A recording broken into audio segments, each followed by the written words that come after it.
नमस्कार, मैं हूं कुंदन जमैर। आप देख रहे हैं हमारा नया और खास शो माहौल टाइट है। समाजवादी पार्टी के वरिष्ठ नेता आजम खान की मुश्किलें फिर से बढ़ने लगी हैं। आज सुबह से आजम खान के परिवार और उनके करीबियों पर इनकम टैक्स की छापेमार कार्रवाई चल रही है। यूपी से लेकर मध्य प्रदेश तक करीब 7 ठिकानों पर यह छापेमारी जारी है। कहा जा रहा है कि जौहर ट्रस्ट को दिए गए डोनेशन में हुई गड़बड़ियों की जांच चल रही है। आईटी की रेड जारी है। अब आईटी की कार्रवाई पर सियासत शुरू हो गई है। सपा मुखिया अखिलेश यादव ने सोशल मीडिया प्लेटफॉर्म ट्विटर पर लिखा है, सरकार जितनी कमजोर होगी विपक्षी नेताओं पर छापेमारी उतनी ही बढ़ेगी। तो आज माहौल टाइट है में इसी पर हम जानेंगे कि वाकई में जनता दरअसल इस पूरे मसले को किस तौर पर देखती है। समाजवादी पार्टी नेता आजम खान पर आयकर विभाग की आज बड़ी कार्रवाई हुई। यूपी के कई जिलों में इनकम टैक्स ने छापेमारी की। रामपुर, मेरठ, गाजियाबाद, लखनऊ में आईटी टीम ने छापेमारी की। गाजियाबाद की एकता कौशिक, जो कि उस जौहर ट्रस्ट से जुड़ी हुई बताई जा रही है, उनके घर पर भी आज टीम पहुंची हुई है और छापेमारी का कार्य किया जा रहा है। आप ये तस्वीरों के माध्यम से ये घर देख सकते हैं। ये राजनगर स्थित ये घर है, जहां जो टीम है, आईटी टीम, वो अंदर मौजूद है और जो दस्तावेज हैं वो खंगाले जा रहे हैं। भोपाल में इनकम टैक्स की टीम ने आजम खान के सहयोगी पूर्व सांसद मुनव्वर अली के घर पर भी छापेमारी की। आयकर विभाग की छापेमारी अल जौहर ट्रस्ट केस में हुई है। आजम खान के ठिकानों पर आईटी की छापेमारी के बाद सियासी बयानबाजी का दौर शुरू हो गया है। समाजवादी पार्टी की ओर से रामगोपाल यादव ने कहा कि केंद्र सरकार हताशा में कार्रवाई कर रही है। रामपुर से बीजेपी विधायक आकाश सक्सेना ने आजम खान पर बड़ा प्रहार किया। उन्होंने कहा, भ्रष्टाचार पर एक्शन हो रहा है। तो इसी मसले पर आज चर्चा करेंगे। क्या वाकई में टारगेट किया जा रहा है आजम खान को, या फिर ये स्वाभाविक कार्रवाई है क्योंकि शिकायत पहुंची है इनकम टैक्स डिपार्टमेंट के पास और इनकम टैक्स डिपार्टमेंट अपना काम कर रहा है। इस मसले को कैसे जनता देखती है, हम समझने की कोशिश करेंगे। तो चर्चा से पहले आपको बताते हैं कि आखिर आजम के ठिकाने पर क्यों रेड चल रही है। आजम परिवार की आय के मामले में दरअसल ये जांच पड़ताल चल रही है। आयकर हलफनामे में कई गड़बड़ियां मिली हैं। दरअसल चूंकि वो सियासतदान हैं तो उन्होंने जो हलफनामा दिया है चुनाव के वक्त, उसके आधार पर भी जांच पड़ताल हो रही है। बैंक खातों में संदिग्ध लेन देन का भी पता चला है, ऐसी आशंका व्यक्त की जा रही है। जौहर ट्रस्ट से तमाम संदिग्ध लेन देन का पता चला है, ऐसी आशंका, इसलिए जांच पड़ताल चल रही है। 3 साल से जौहर ट्रस्ट की पड़ताल चल रही है और इनकम टैक्स डिपार्टमेंट इसमें जुटा हुआ है। आकाश सक्सेना ने लगाए थे जौहर ट्रस्ट में आर्थिक अनियमितता के आरोप, केंद्रीय गृह मंत्रालय को सौंपे थे उन्होंने दस्तावेज भी। और आकाश सक्सेना, आपको याद है कि आजम खान के खिलाफ लगातार वो मुहिम छेड़े हुए हैं। जौहर ट्रस्ट को डोनेशन देने वालों पर भी लगाए थे उन्होंने आरोप। 60 करोड़ की डोनेशन देने वालों पर इनकम टैक्स की चोरी के आरोप लगे। तो इस तरह के आरोपों के आधार पर ही इनकम टैक्स डिपार्टमेंट की टीम कई जगहों पर एक साथ छापेमारी कर रही है। लेकिन इस छापेमारी में क्या हासिल हुआ ये पता नहीं है। लेकिन इन सबके बीच आजम खान की तबीयत जरूर बिगड़ गई है।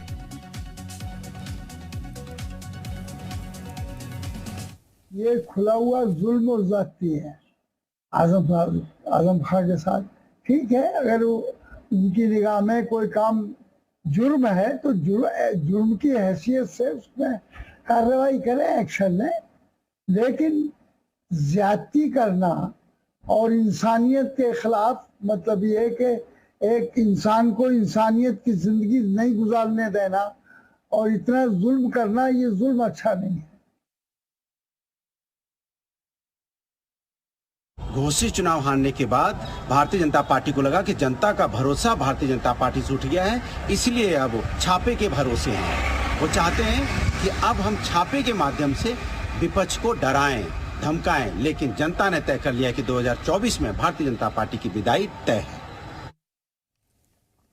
तो समाजवादी पार्टी आरोप लगा रही है कि घोसी उपचुनाव में बीजेपी की हार के बाद बीजेपी डरी हुई है, इसलिए समाजवादी पार्टी को हतोत्साहित करने के लिए, जनता की नजरों में गिराने के लिए सब कार्रवाई हो रही है। लेकिन क्या वाकई में ऐसा है, या फिर इनकम टैक्स डिपार्टमेंट अपना काम कर रहा है और सियासतदान को अपना काम करना चाहिए? जांच पड़ताल के बाद जो हासिल होगा उसके आधार पर कार्रवाई होगी, ये क्यों नहीं लगता सियासतदान को। लेकिन इन सबके मसले पर जनता क्या सोचती है, ये हम समझने की कोशिश करेंगे। तो तमाम सहयोगी हमारे साथ अलग अलग शहरों से जुड़ रहे हैं। अनुज का सबसे पहले रुख कर लेते हैं, बनारस से हमारे साथ मौजूद हैं, उनका रुख कर लेते हैं। अनुज, आपके साथ जो लोग मौजूद हैं, इस पूरे मामले को, इस पूरे कार्रवाई को किस तौर पर जनता देखती है? जी बिल्कुल, सुबह से ही आईटी का आजम खान के 21 ठिकानों पर जब छापेमारी चल रही है, उसके बाद से काशी की जनता उस पर क्या देखती है और क्या सोचती है, हम उनसे बात करते हैं। आजम खान के ठिकानों पर आईटी की रेड पड़ी है, क्या उस पर कहना है? आईटी की तो पड़नी है ना भाई साहब, जो जैसा करेगा वैसा पाएगा। इन लोगों का समय था, सरकार था, घोटाले पे घोटाला किए हैं लोग। सरकार तो जब चेंज होगी तो जांच शुरू होगा, जब जांच शुरू होगा तो जिसने घोटाला किया है उसको नुकसान होगा, उसका नाम आएगा, तब उसको तकलीफ होगा।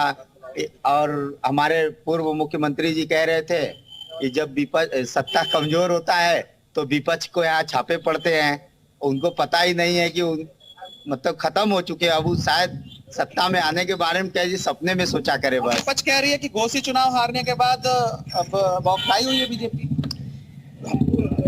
घोषी चुनाव हारने की बात नहीं, जनता का फैसला है, जनता का फैसला हम स्वीकार करते हैं। वो नहीं, आजमगढ़ चुनाव हार गए, अखिलेश जी से पूछिए कि आजमगढ़ चुनाव को क्या कहते हैं। सपाई चुनाव रोक जीते हैं, उस पर क्या कहेंगे? अखिलेश जी को समझ में आना चाहिए, जो सारे राजाओं को, नवाबों को गद्दार कहते थे, आज उनके के आईटी के छापा पड़ा हुआ है। कौन गद्दार है? अखिलेश जी पता में। अखिलेश जी से मैं निवेदन करता हूं कि ऐसे घोटालेबाजों को साथ न दे, अपने पार्टी का छवि बचाएं। ट्रस्ट के जरिए हजारों करोड़ का ऊपर से नीचे का घोटाले का आरोप है। अब सुबह से छापे पड़ रही है, तबीयत भी खराब हो गया आजम खान साहब का। देखिए, तबीयत खराब होना लाजमी है, और जो किए हैं वही, जो मतलब होता है ना, जो बोए हैं वही काटेंगे। तो ये मुहावरा सच होते नजर आ रहा है। यूनिवर्सिटी किए हैं, ये किए, वो किए, ये सब कहाँ से किए हैं? आप पहले क्या करते थे? आपका स्रोत क्या था आय का? ये आजम खान का क्या आय का स्रोत था? जनता जानना चाहती है ना, क्योंकि आय का स्रोत क्या था कि आज वो इतना अपना बना के बैठे हैं, संपत्ति और सब किए हुए हैं। ये सब घोटाले ही की देन है कि आज आजम खान बन के बैठे हुए हैं, झूठी हितैषी बनते हैं। ठीक है, मैं लौटता हूं। अनुज अतीक भी हमारे साथ लखनऊ से जुड़ गए, उनका रुख कर लेते हैं। तो लखनऊ की जनता क्या सोचती है, बिना लाग लपेट के इस खबर पर जनता क्या सोचती है और जनता का क्या कहना है, ये हम जानने की कोशिश करते हैं। हर बार माहौल टाइट है में, तो एक बार फिर से अतीक का रुख कर लेते हैं। अतीक, आपके साथ जो लोग मौजूद है वो क्या कह रहे हैं? जी गुंजन, बिल्कुल जिस तरह से आजम खान के ऊपर इनकम टैक्स की रेट पड़ी है, उसको लेकर लखनऊ जनता की राय लेते हैं कि राय इनकम टैक्स की रेट जो पड़ी कितनी सही है। आप बताइए, आजम खान के कई ठिकानों पे इनकम टैक्स रेट मारी है, जौहर यूनिवर्सिटी को लेकर रेट पड़ी है, कैसे देखते हैं इसको? देखिए, रेट जो इनकम टैक्स द्वारा मारी गई है, मैं इनकम टैक्स के रेट का वेलकम करता हूं। और रह गया आजम खां का सवाल, तो आजम खां के संदर्भ में उनके जितने अलीगढ़ यूनिवर्सिटी के जो डॉक्यूमेंट तमाम जांच एजेंसियों ने जांच करके जो है तमाम जांच करने के बाद उनके खिलाफ एजेंसियां कहीं से उनके ऊपर आरोप पत्र दाखिल अब तक नहीं किया है। आज जो आजम खां के खिलाफ जो साजिश हो रही है, जो उनको फंसाने का, अगर आय से ज्यादा उनके पास साधन है तो मैं इनकम टैक्स के फैसले का स्वागत करता हूं। लेकिन मुझे नहीं लगता कि आय से ज्यादा अगर आजम खां के पास, हम तो कहते हैं कि केवल इनकम टैक्स केवल आजम खां के यहां क्यों,